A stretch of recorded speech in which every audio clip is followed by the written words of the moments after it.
So it's about ready to go into retrograde. And that's about our communications. And for me, every month, every Mercury retrograde, I kid you not, it's something about my electronics. It's either my phone, my computer, my printer. And so this time it was about amping up the megabytes for my Google Drive so that I could send recorded Skypes or Zooms to my clients, video and audio. And I needed to amp that up from 15 megabytes to 100, and it was only $1.99. So to be able to continue my work with such a low expense, and I don't mean that I wouldn't have continued, but that just made it so easy. Okay, I can handle $1.99, right? And so I'm grateful for that.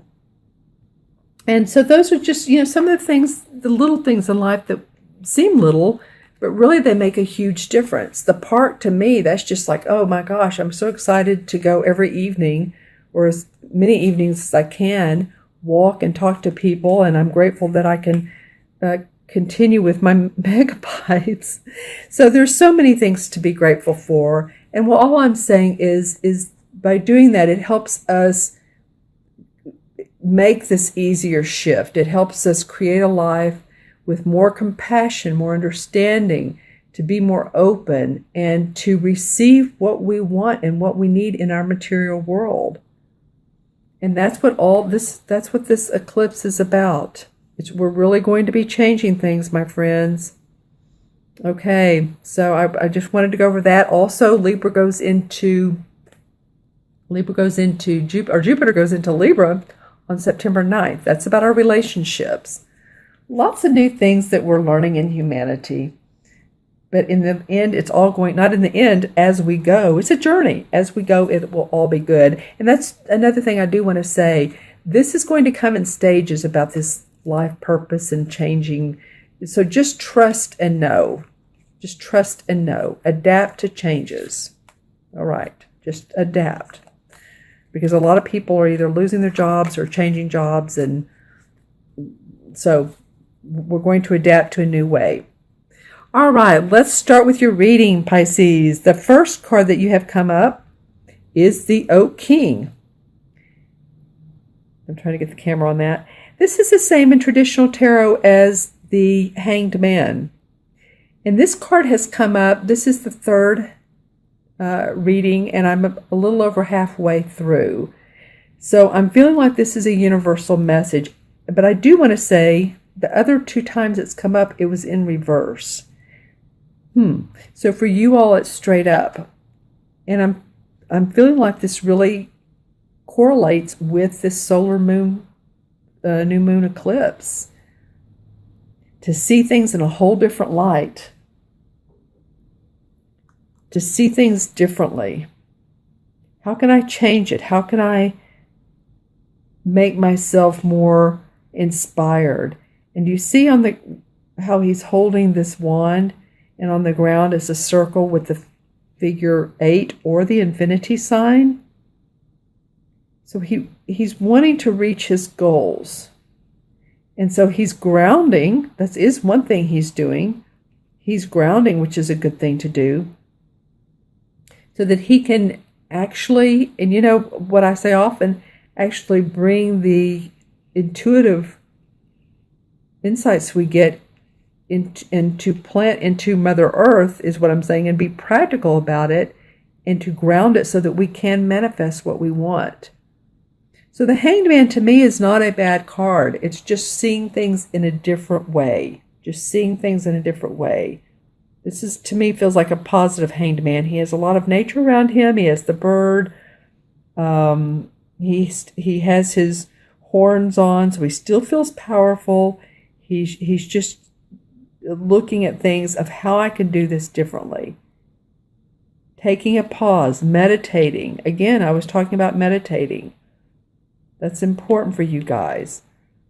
The next card that comes up, I love this for you, is the Ten of Pentacles. And this is a pretty amazing card. This is about your property, your money, your finances. The Ten of Pentacles always means to me feeling great, because it's the 10. It's the finality of all the Pentacle cards. feeling great about your home, your family life, the money you're making from what you're doing. This is also a generational card. As you can see, here's an older guy, a couple, and then their younger girl. So it could be about inheritance too. This could be something that, you receive some money out of the blue. Sometimes, people pass away and maybe that this is going to happen, but this could be an inheritance. It could be winning a little bit of lottery. It might be that some of you all might want to play the lottery and, buy a ticket or two. I don't promote spending a lot of money on the lottery because of the odds, but this is a nice card to come up for you all. Okay, and let's see. Now I'm looking at how they relate to each other in the colors as well. This one is the only one that has a lot of really red and pink in it. That's nice. A lot of the others have the green. I can't wait to get to the last one. So this feels very cheery. It looks like almost cherries up here. That feels good. And moving on to the next card, that is the Eight of Wands. And usually in traditional tarot, as you know, the Eight of Wands are like 8 wands flying through the air like this, this way, but there's 8 of them. 8 of them. So, this one's different. She's sitting down in a meadow surrounded by a forest. She has all of her wands laid out and on looks like a leather cloth, feeling very proud of them. And so it's not like they're moving, but she's contemplating the great job that she's done and feeling like she's ready to add to that and to move on. So some of you may be moving into a new position, a new company that you love. You may be opening up your new business. You may be relocating, traveling. Something that inspires you, though, because the wands are about our creative inspiration and 8 is about forward movement. So something that really inspires you. That's fun. You have some. And then look at the 4th card. Oh my gosh, this is the World Tree. This is the same as the Universe, which is the last card of the major arcana cards. So as you know, the story goes that the major arcana starts out with the Fool card. And the Fool is a child. He's on his journey. He doesn't know where he's going in life, but he has the Emperor and the Empress as his mother and father, the Hierophant school, and he, sometimes trips and falls and needs to let things go, like the Tower. There's the Lover's card. He gets married, and there's blips and good things along the way, but what comes out, the last card, is enlightenment. Is enlightenment around your intuition and what you're manifesting in the world. So as you can see, here's the moon. The moon is always about our intuition. The sun is always about our physical manifestation. And this is like the tree of life. And you're combining the two together. You're bridging the spiritual and the material together. This is an awesome card, Pisces, to come up for the 4th card. You really had some good ones. This is about taking a meditation or pause, but wow. And I feel like, a lot of you really do understand this and you get this. And I'm looking at how this card sort of goes into the tree. So as she moves forward, you're moving into abundance and light, some of you. This, of course, is for Sun, Moon, and Rising Pisces. Take a look at your moon your moon and rising sign if this doesn't make sense, but it will to some of you. Yeah, this is awesome. This is new hope, enlightenment, universal protection, angels. Look at the beautiful bird here with the sun. I love that. He's like a gorgeous bird who's opening up his wings to more creativity, more tree of life. And then the serpent here is really the serpent of life. He's wrapping himself around the tree. So I'm really enjoying this for you guys. And I want to draw a clarifying card to see how and why this is coming up for you, or just a little bit more.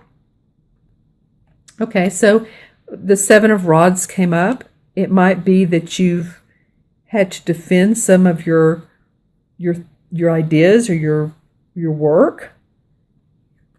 But because you've done that, there's new hope, and you're excited about that. You've had to be strong. The Strength card comes up. You've had to really embrace your feminine side. Look, there's the 8 again. That's right here. That's interesting. This is about infinity. This is for you guys. Knowing your strength and in your infinity. And the number 8 means bridging the spiritual and the material together. And that's what this card is about.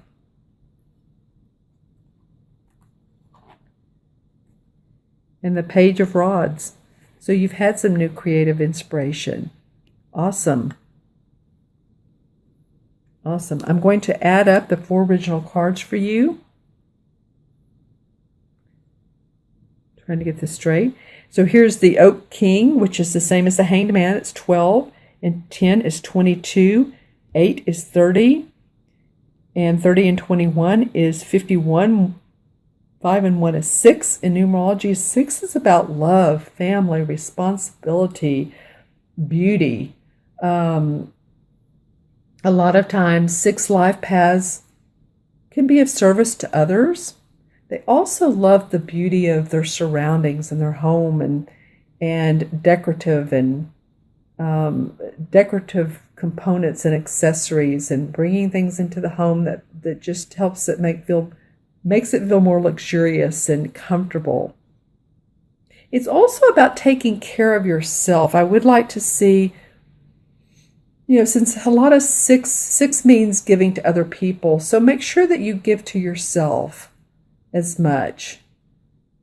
Go to the spa or get a massage or have your nails done, or if you're a guy, that means taking time out for yourself. Canoe trip, I don't know why that just came up, but anything that just feels like it's good, it's relaxing and refreshing.